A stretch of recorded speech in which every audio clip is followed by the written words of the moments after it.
तो खाड़ी में भड़की जंग की आग और उसकी आंच का असर अब देश की चुनावी सियासत पर पड़ने लगा है।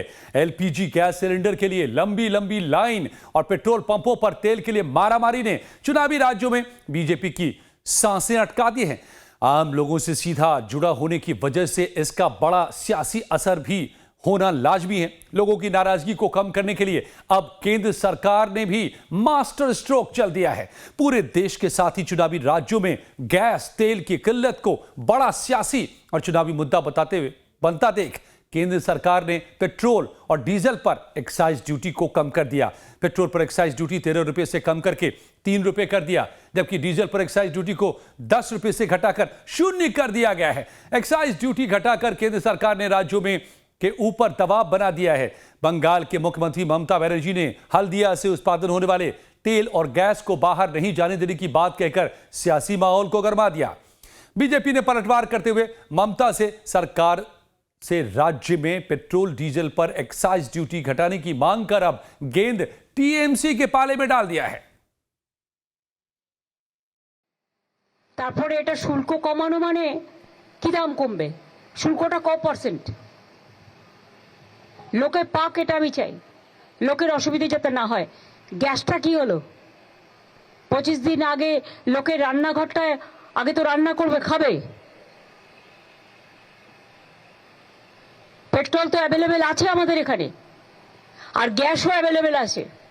আমি চাই না আমাদের এখানে হলদিয়াতে যে গ্যাস প্রোডাকশন হয় সব পুলিশ অফিসারদের চেঞ্জ করে দিয়ে, ডিএমদের চেঞ্জ করে দিয়ে বাংলায় যে গ্যাস প্রোডাকশন হয় সেই সিলিন্ডার যেন বাইরে না যায়।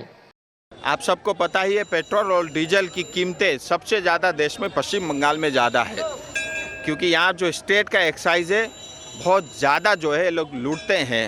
अब मेरी ममता दीदी से भी गुजारिश है कि विशेष करके पश्चिम बंगाल में पेट्रोल और डीजल के ऊपर में स्टेट का जो एक्साइज कंपोनेंट है उसको जो है तत्काल जो है उसमें बड़ी कटौती की जाए या उसको नील कर दिया जाए। तो खाड़ी जंग के बीच अब गैस और तेल संकट पर बंगाल से लेकर दिल्ली तक नेताओं के बीच जुबानी जंग शुरू हो चुकी है।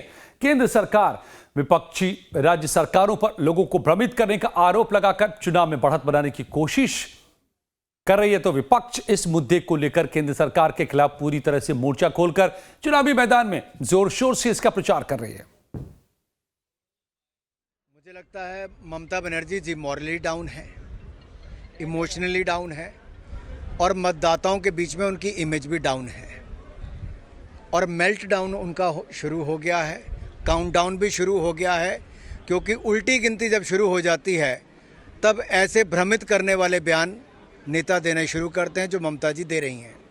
कट मनी वाली सरकार, भ्रष्टाचार वाली सरकार, भ्रष्ट मंत्रियों वाली सरकार, और जिसके 12 मंत्री और विधायक जेल चले गए हों, ऐसी एकमात्र सरकार ममता बनर्जी की है। मई आएगी, ममता दीदी जाएगी। जो एक्साइज ड्यूटी काटे हैं ये सरकार की विफलता है। मोदी सरकार पिछले 3 हफ्ते से कह रही है कि सब कुछ ठीक है, सब सप्लाईज है, सब चंगासी। अब जाके एक्साइज ड्यूटी काट दिए हैं क्योंकि अब इमरजेंसी का सिचुएशन है। तो ये सरकार जब इमरजेंसी आती है, कोई बहुत बड़ा डेंजर होता है, तभी एक्ट करते हैं, इससे पहले एक्ट नहीं करते हैं। तो टीएमसी दावा कर रही है कि पेट्रोल डीजल पर एक्साइज घटाने से आम लोगों को महंगाई से कोई राहत नहीं मिलेगी। ये सिर्फ तेल कंपनियों को फायदा पहुंचाने के लिए किया गया है। तेल गैस पर चल रही सियासत के बीच लॉकडाउन फिर होने का शिगुफा भी सामने आने पर सरकार के मंत्री बचाव में उतरे। It has got nothing to do with the common people. The price to the common people will remain same. And today they have cut down the excise duty to adjust the internal mechanism about the import price and the duty thereof. Mamata Banerjee डर गई है, जिसके कारण कह रहे हैं कि lockdown हो गया। मैं तो दूसरा कोई नीति मैं देख ही नहीं रहा हूँ। एक ही नीति उनका है जो उनको हारना नहीं है, और इसी के कारण वो बार बार लगातार बोला है लॉकडाउन होने से अच्छा होगा, मैं हारूंगा नहीं। यही बात है और कुछ नहीं।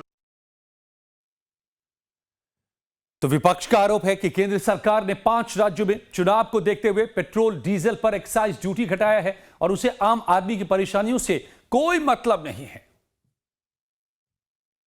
देखिए, राहत की बात होती तो जब पहले हफ्ते में ईरान और इजराइल का हमला ईरान पे हुआ था, तो आपने एलपीजी के दाम बढ़ा दिए थे, 60 रुपये से ज़्यादा बढ़ा दिए थे कमर्शियल यूज़ के लिए और डोमेस्टिक यूज़ के लिए।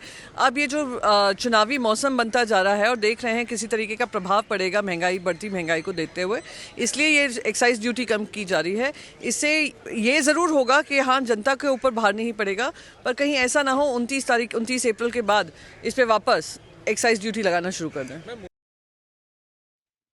तो एक्साइज ड्यूटी कम होने से तेल और गैस संकट के बीच महंगाई की चक्की में पिस रही आम जनता को चुनाव के मौसम में थोड़ी राहत मिलने की उम्मीद तभी पूरी होगी जब राज्य सरकार अपने यहां भी उत्पाद शुल्क को घटाए। लेकिन ऐसा होता दिख नहीं रहा। केंद्र और राज्य सरकार दोनों एक दूसरे के पाले में गेंद फेंक रही हैं और विपक्ष का दावा है कि 5 राज्यों में वोटिंग खत्म होने के बाद केंद्र सरकार तेल के दाम बढ़ा सकती है। तेल पर एक्साइज ड्यूटी घटाने का दांव चुनाव में बीजेपी को कितना फायदा पहुंचाती है, ये तो चुनाव नतीजों के बाद ही पता चलेगा।